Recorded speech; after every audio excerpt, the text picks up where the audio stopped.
एक बार की बात है जब महाराजा अकबर के महल में एक बड़ी चोरी होती है जिसमें बहुत सारे मोतियां गायब हो जाती है। जिसका पता लगाने के लिए महाराजा अकबर एक टोली का गठन करते हैं और कई दिन तक दिन रात मेहनत करके वो यह पता लगाते हैं कि इसकी चोरी महाराजा अकबर के मित्र बीरबल ने किया है।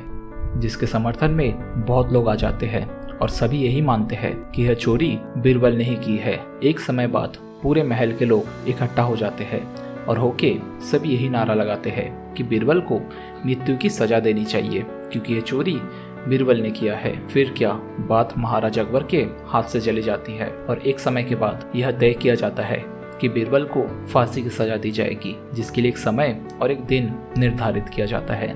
उस दिन में जब बीरबल को बुलाया जाता है और गले में फांसी का फंदा लगाया जाता है, लेकिन जैसे ही फांसी देने के लिए फांसी के फंदे को ऊपर खींचने लगता है तभी बीरबल कहता है, महाराज आपने मुझसे एक बार भी नहीं पूछा कि आखिर ये चोरी मैंने किया क्यों है। तो इस पे अकबर कहते हैं, बात तो सही है लेकिन तुम्हारा उद्देश्य कुछ गलत ही होगा, वरना तुम चोरी क्यों करते।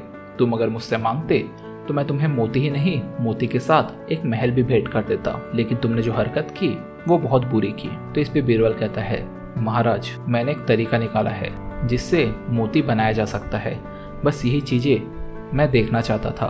अगर मैं आपको बोलता तो शायद आप मेरी बात नहीं मानते, इसलिए मैंने आपसे मोती नहीं मांगा बल्कि ऐसा कोई तरीका निकाला जिससे जब मुझे उसका सफलतापूर्वक परिणाम मिलेगा तो मैं आपको दिखाऊंगा। मैंने एक विधि निकाला है जिससे मैं मोती से मोती बना सकता हूँ और मैं आपको दिखाना चाहता हूँ। तो इस पर अकबर कहते हैं, अच्छा सही में अगर ऐसी बात है तो तुम्हें फांसी की सजा नहीं दी जाएगी, वो तकनीक मुझे करके दिखाओ।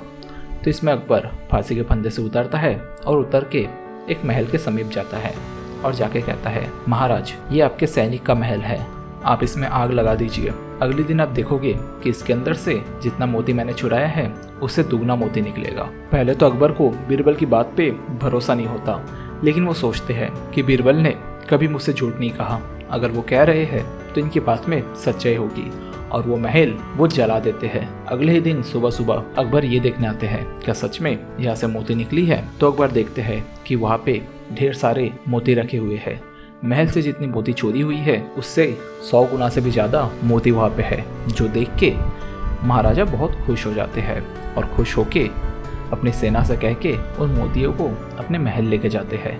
और उसके बाद अकबर को दरबार में बुलाते हैं और बुलाने के बाद पूछते हैं कि बीरबल ये तकनीक तो बहुत अच्छा है, तुम सारे प्रजा में ये तकनीक बता दो ताकि सारे लोग मोती बना सके। इस पे बीरबल बहुत जोर से मुस्कुराता है और मुस्कुराते हुए कहता है, महाराज ये आपके महल के मोती है जो आपके महल से छोटे छोटे हिस्सों में चोरी हो रहा था, और इसका भनक मुझे शुरू से था, लेकिन इसको बाहर कैसे निकालो उसकी तकनीक मुझे समझ नहीं आ रही थी, जिसके कारण आपके महल से मैंने रात्रि में सारे मोती गायब किए, क्योंकि मुझे पता था इसका आरोप जब मेरे ऊपर लगेगा तो इस तरीके से मैं आपके दरबारियों का सच बाहर लेके आऊंगा, और मैंने ही यह जाल बिछाई थी, यहाँ तक कि ये मुझे पकड़ नहीं पाते।